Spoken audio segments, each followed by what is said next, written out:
langsung saja kita akan membahas tentang sistem muskuloskeletal, di mana muskuloskeletal ini terdiri dari dua kata, yaitu muskulos dan skeletal, di mana muskulos artinya sistem tubuh yang terdiri dari otot, sedangkan skelet artinya membentuk rangkang. Jadi sistem muskuloskeletal ini artinya sistem yang memberi dukungan bagi tubuh yang bertanggung jawab terhadap pergerakan yang terdiri dari otot, skeletal, dan tulang atau skelet. Rangka manusia terbagi menjadi dua bagian, yaitu skeleton aksial dan skeleton apendikular. Dalam skeleton aksial terbagi menjadi beberapa rangka, yaitu yang pertama kranial atau tengkorak. Di dalam kranial terdapat tulang dahi atau frontal. Inilah yang disebut dengan frontal, yang berfungsi untuk melindungi otak sekaligus menopang struktur kepala termasuk rongga hidung dan mata. Yang kedua yaitu parietal atau tulang ubun-ubun untuk membentuk selubung bulat yang kuat di atas bagian otak. Kemudian oksipital di bagian belakang yang melindungi otak dan pusat yang memproses penglihatan. Dan temporal di sini di bagian temporal yaitu membantu membentuk struktur tengkorak dan melindungi otak serta membran di sekitarnya. Kemudian yaitu zigomatik. Inilah yang disebut dengan zigomatik, di mana disebut dengan tulang pipi untuk membentuk karakter wajah, melindungi mata dan area sekitarnya serta tempat area kecantikan. Berikutnya yaitu lakrimal atau tulang air mata. Di sini ada di dalam membentuk struktur dan menopang mata. Kemudian nasal yaitu tulang hidung yang mengikat tulang rawan membentuk kontur hidung.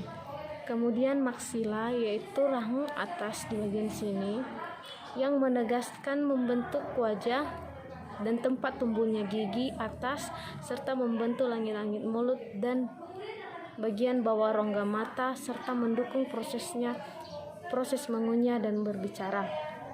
Kemudian yaitu mandibula atau rahang bawah, di mana berfungsi untuk membentuk bagian bawah tengkorak, tempat tumbuhnya gigi bawah serta membantu menggerakkan mulut serta mengunyah makanan. Kemudian yaitu platinum berada di dalam mulut bagian atas atau langit-langit dalam mulut yang memisahkan rongga mulut dengan rongga hidung. Dan tulang lidah yang berada dalam lidah yang membentuk untuk pergerakan lidah.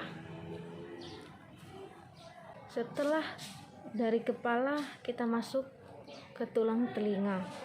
Di dalam telinga terdapat 3 pasang tulang, yaitu malleus atau disebut juga dengan tulang martil sebagai penangkap getaran dan dari gendang telinga. Kedua yaitu incus atau tulang landasan untuk menghubungkan malleus dengan stapes. Dan 3 yaitu stapes atau tulang sangurdi, yaitu tulang yang menjadi penghubung antara telinga tengah dan telinga dalam. Kemudian dari tulang telinga kita pindah ke tulang dada atau sternum. Pada sternum ini terdapat 3 kesatuan tulang yang fungsinya melindungi organ dada dari cedera, misalnya jantung, paru-paru, dan bagian yang ada di dalam dada. Yang pertama yaitu manubrium atau disebut dengan tulang hulu. Yang kedua yaitu sterni atau tulang badan, dan yang ketiga yaitu sipoid processus atau tulang tajuk pedang. Di sini terletaknya. Baiklah teman-teman, dari sternum kita pindah ke costae atau disebut dengan tulang rusuk. Pada tulang rusuk ini terdapat 3 bagian, yaitu berfungsi melindungi organ vital dan membantu proses pernapasan. Pada costae ini terbagi menjadi 3 bagian, yaitu yang pertama ada 7 pasang costa vera atau tulang rusuk sejati, ada 3 pasang costa puria atau tulang rusuk palsu, dan ada 2 costa fluctuantes atau tulang rusuk melayang. Selanjutnya dari costae kita masuk ke vertebra columnis atau ruas tulang belakang, di mana vertebra columnis ini berfungsi untuk menegakkan badan, menjaga keseimbangan, menyokong kepala dan bagian tangan, serta tempat melekatnya otot, rusuk, dan beberapa organ.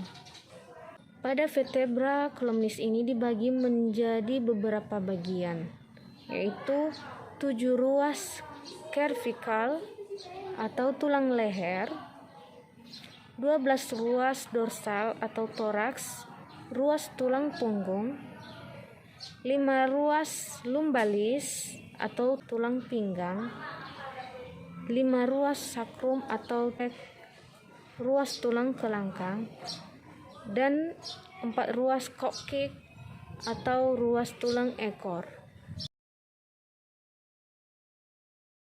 Baiklah teman-teman, kita mulai dari tulang bahu yang terdiri dari clavikula. Di sini clavikula atau tulang selangkang, di mana berfungsi menghubungkan tulang dada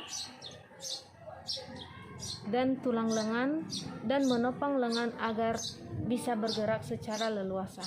Yang kedua yaitu spacula atau tulang belikat. Di sini teman-teman, di bagian belakang ini, di mana berperan dalam pergerakan bagian otot bahu dan tempat menempelnya otot. Sekarang yang keduanya yaitu tulang panggul.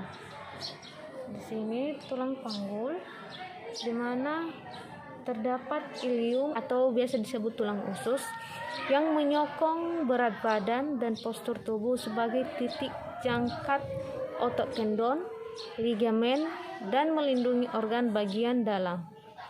Yang kedua yaitu ischium atau tulang duduk, menopang berat badan saat duduk.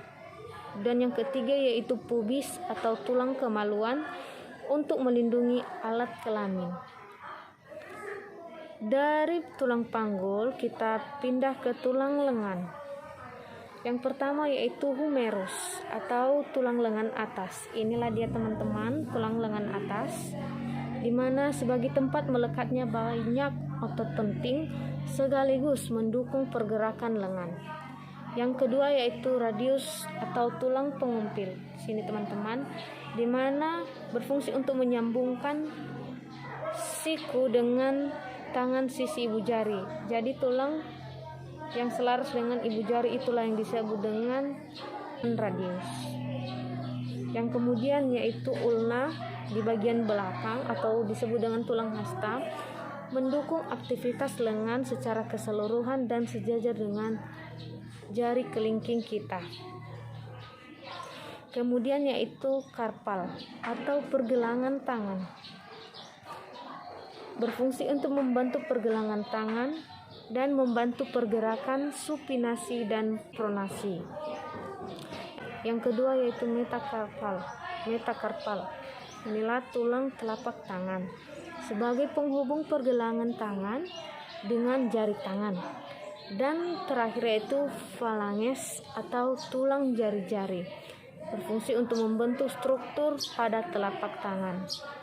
Baiklah teman-teman, sekarang kita pindah ke tungkai atau tulang pada kaki, di mana pada tulang kaki ini terdapat beberapa bagian yaitu femur atau tulang paha yang berfungsi menghubungkan bagian pinggul dengan lutut dan menjadi tumpuan pada seluruh tubuh.